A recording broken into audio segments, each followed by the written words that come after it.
Subscribe to our YouTube channel and press the bell icon to get the latest updates. Good evening. I believe we've had a series of very productive meetings in the past few days, and I'm looking forward to continuing to make progress on critical global issues as we head off to Glasgow. Because of what we've seen again here in Rome, what I think is the power of America showing up and working with our allies and partners to make progress on issues that matter to all of us. And there's really no substitute for face-to-face discussions and negotiations among the leaders when it comes to building understanding and cooperation. I found in all of my meetings here, both the larger sessions and the one-on-one sessions, and I had many of those, a real eagerness among our partners and allies for American leadership to help bring the world together and solve some of these big problems. I found my one-on-one engagements with so many of the leaders and the importance of strong personal relationships never ceases to amaze me when you're looking at someone straight in the eye when you're trying to get something done. They know me, I know them, we can get things done together. And so I want to thank the Italian people, by the way, for the G20, for their hospitality, and congratulate Prime Minister Draghi. He did one heck of a job leading the G20 through a difficult year marked by great global challenges, critically among them ending the pandemic, driving a broad-based, sustainable global economic recovery, and tackling the climate crisis. I believe we made tangible progress on each of these issues, in part because of the commitment that the United States has brought to the table. For example, I'm proud that the G20 endorsed the global minimum tax. This is something the United States has been driving for over a year, building momentum up to this achievement. And this is an incredible win for all our countries.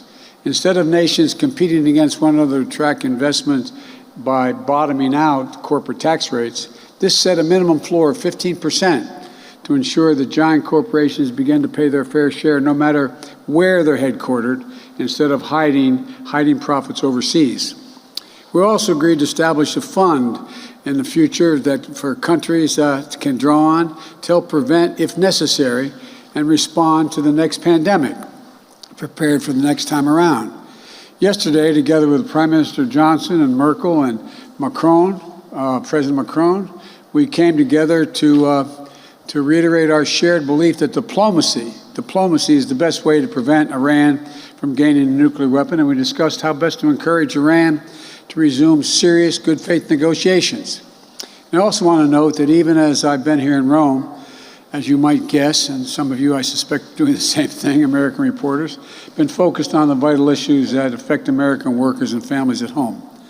I just finished meeting with a broad coalition of partners on how to address the immediate supply chain backlogs and that the world's been dealing with and facing, and we're facing back at home, and how to make sure we have access to all the products we need, from shoes to furniture to electronics to automobiles, to make sure that we talk about how better to secure ourselves against these future shocks, whether pandemic, climate change, or other disasters.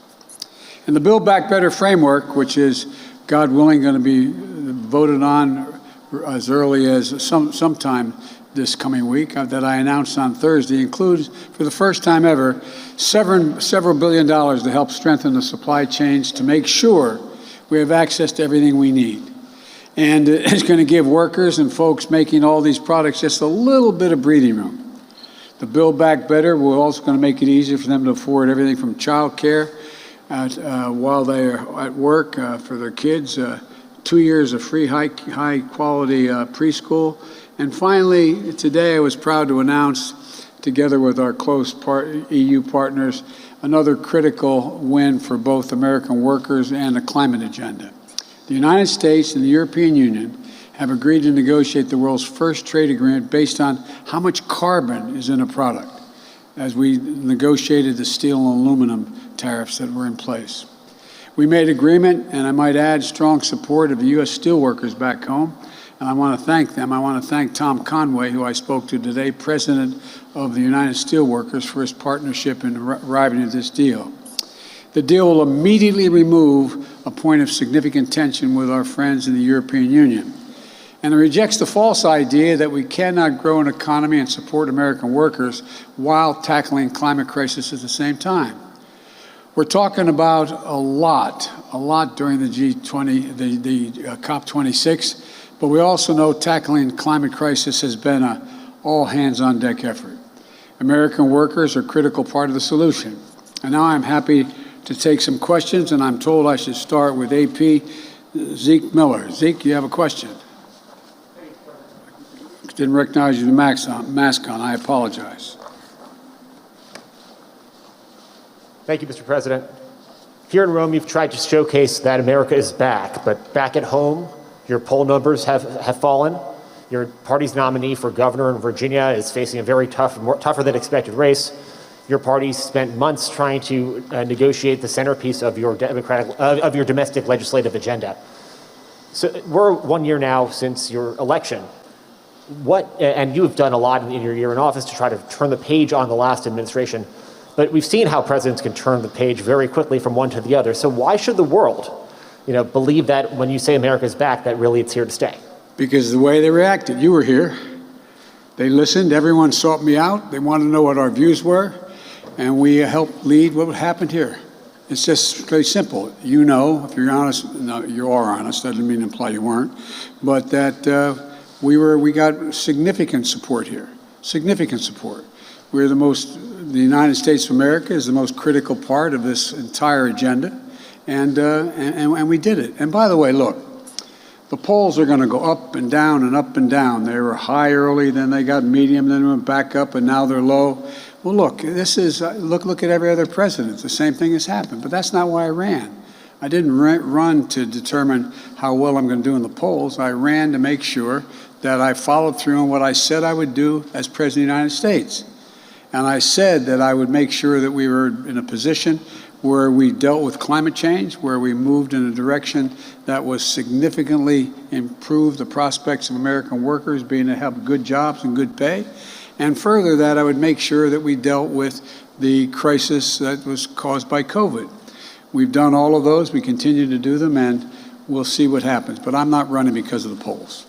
Next question was from Jeff Mason, for Jeff Mason of Reuters. Thank you, Mr. President. A question on climate and energy. Can the world and others be confident that you will be able to follow or make good on the promises on climate change that you have made when you're at Glasgow without a vote having taken place on your bill? And on the same topic, climate, some NGOs are already saying that the G20 commitments today were underwhelming. How do you respond to their criticism that the G20 response is not a good sign for COP26? I'll answer both questions. Number one, I believe we will pass my Build Back Better plan, and I believe we will pass the infrastructure bill.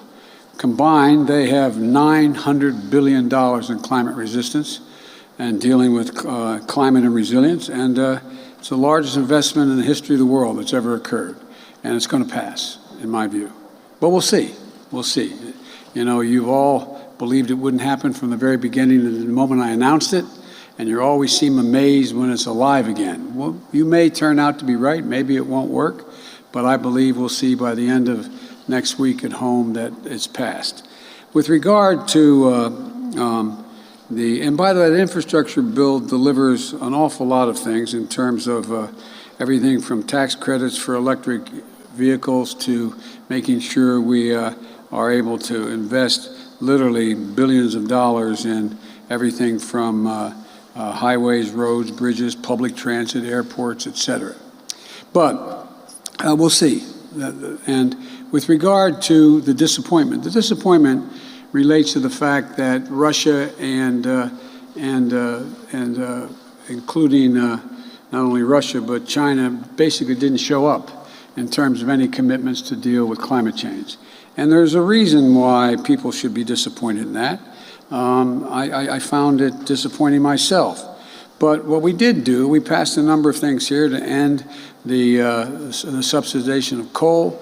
We made commitments here from across the board, all of us, in terms of what we're going to bring to the G26.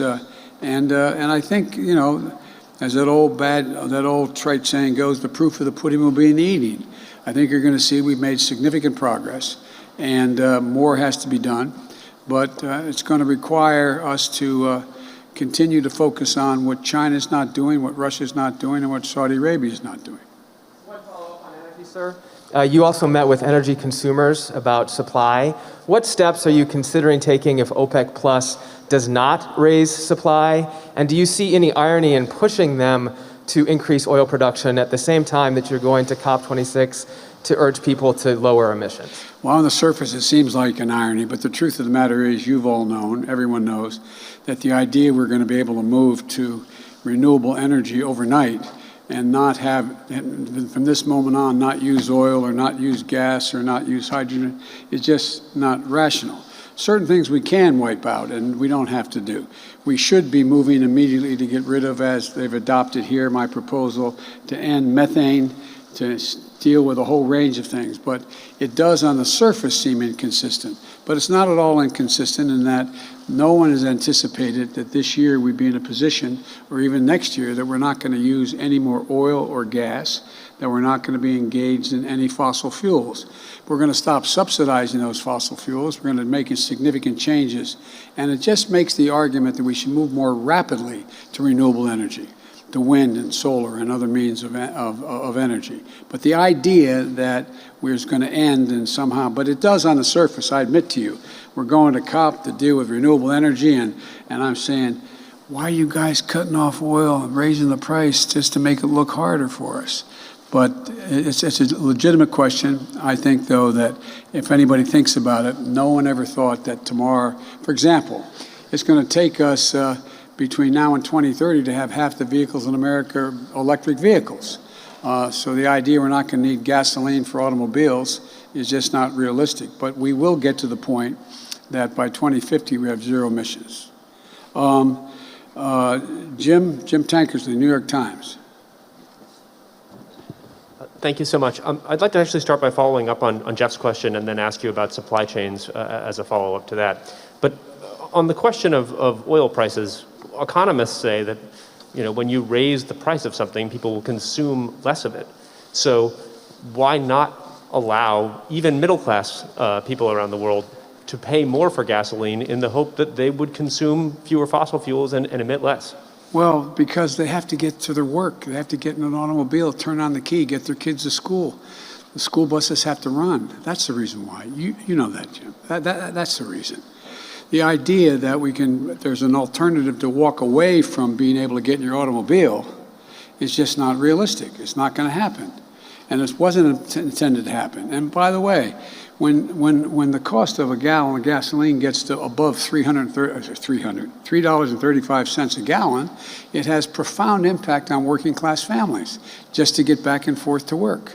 So I don't see anything inconsistent with that, but I do think that the idea that Russia and Saudi Arabia and other major producers are not going to pump more oil so people can have gasoline to get to and from work, for example, is not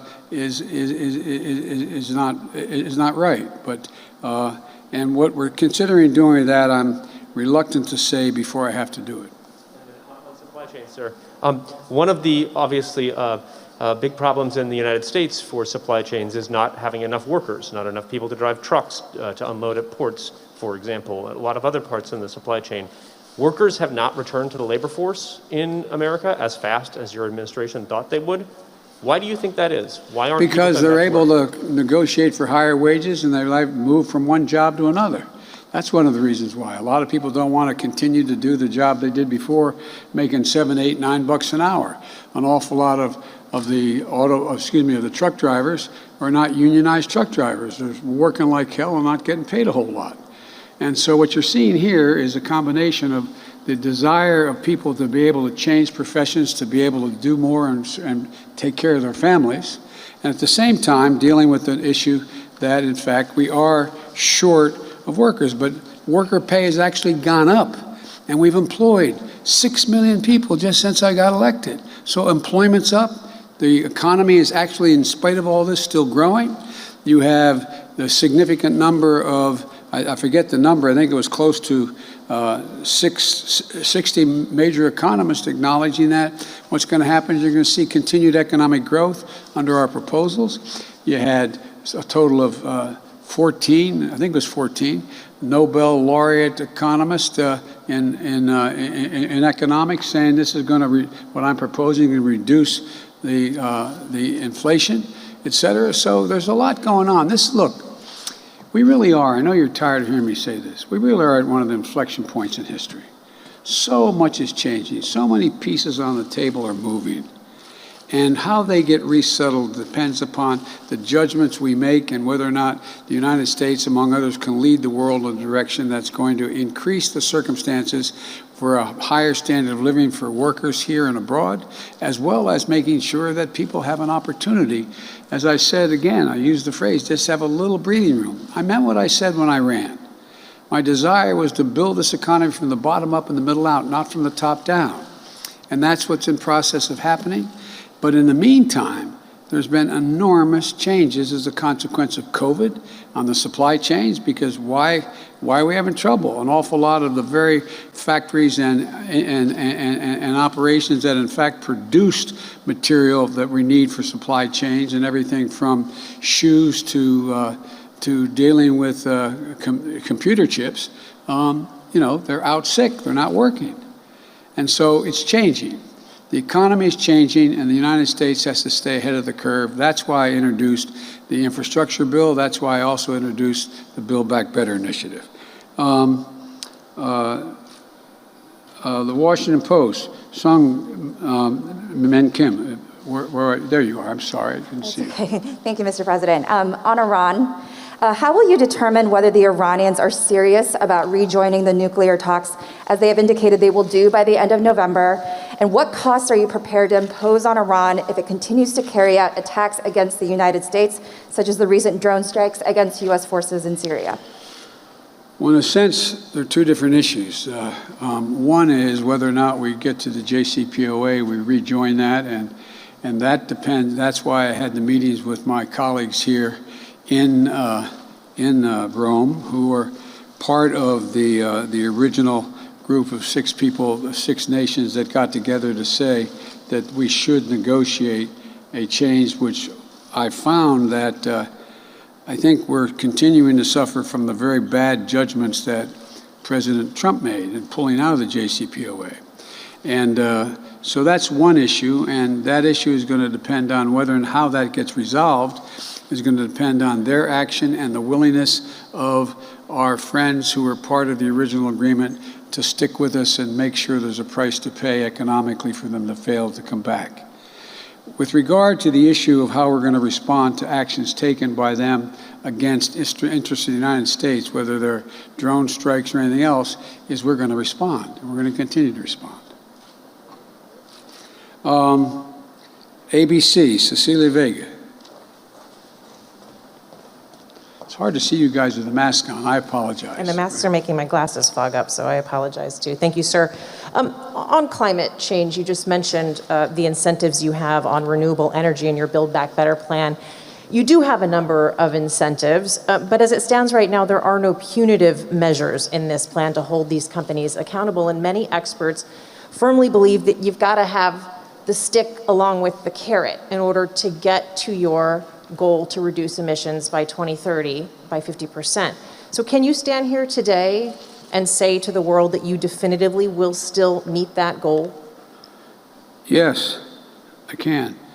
Because what we're proposing and what we've initiated is everything from getting the automobile makers to commit to going all electric, number one, getting the unions to agree to do that as well, making sure we have the investment in battery technology that requires us to have the ability to generate electric vehicles, electric buses, electric transportation grids, making sure that we are dealing with everything from, let me go through some of these, that we have tax credits of $320 billion for dealing with alternatives by people getting tax credit for moving on on solar panels, on wind, and a whole range of other things, and winterizing their properties. I don't think you're going to need any punitive action to get people to step up and do those things. There's been no indication that's the case at all with regard to,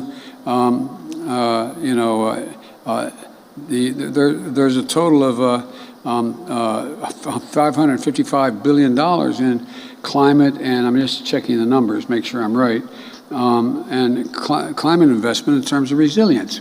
Where now it's very much in the interest of the industry to see to it that we move to making sure that we have the resilience to be able, when those towers come down and the lines end up hitting the ground and burning down large swaths of the West, to bury this underground. There's a whole range of things. I don't think we're going to have to. Everybody knows which direction it's going, and there's no indication that there has to be a punitive effort to get people to react the way in which we have to do. At least I don't believe so. If I may, on your meeting with Pope Francis, the more than 50 million Catholics back at home are seeing something play out that has never happened before. This split in the conservative wing of the Catholic Church moving to deny someone like you, a Catholic president, the sacrament of communion. For these Catholic back home, what did it mean for you to hear Pope Francis, in the wake of this, in the middle of this debate, call you a good Catholic? And did what he tell you, should that put this debate to rest? Look, I'm not going to, a lot of this is just personal. Pope Francis has become I don't want to exaggerate it, he's become someone who's provided great solace for my family when my son died. He is, in my view,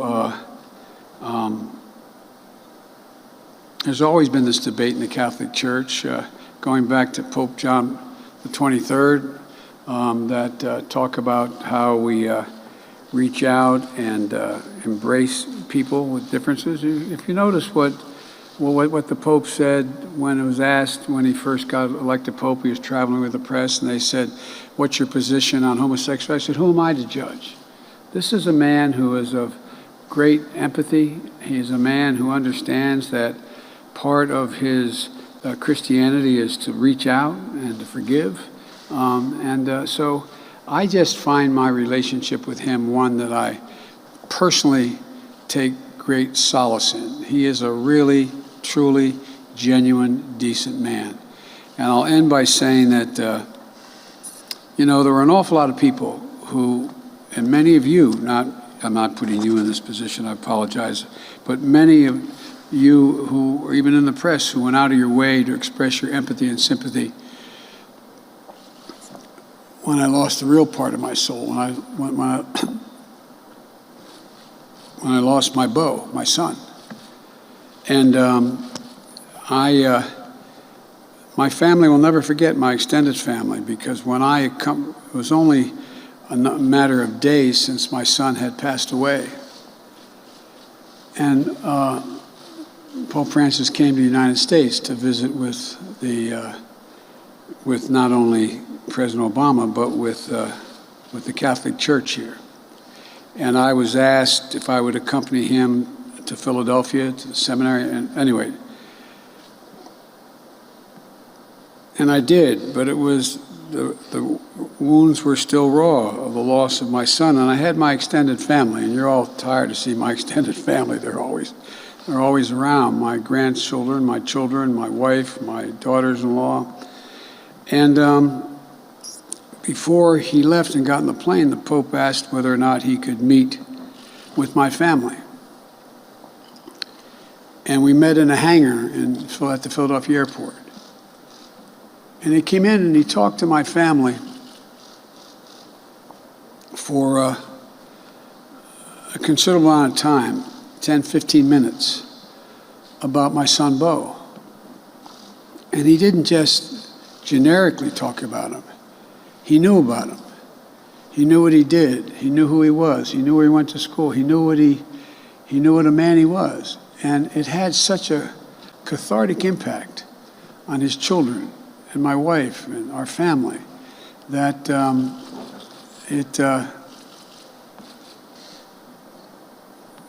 it meant a great deal. And as I meant what I said, everybody was laughing. I didn't realize you all were able to film what I was doing with the Pope when I gave him a command coin. And I meant what I said. This is a man who is someone who is looking to establish peace and decency and honor, not just in the Catholic Church, but just generically. When I won, he called me to tell me how much he appreciated the fact that I would focus on the poor and focus on the needs of people who are in trouble. So I just, again, I don't want to talk more about it because so much of it is personal, but he is everything I learned about Catholicism from the time I was a kid going from grade school through high school.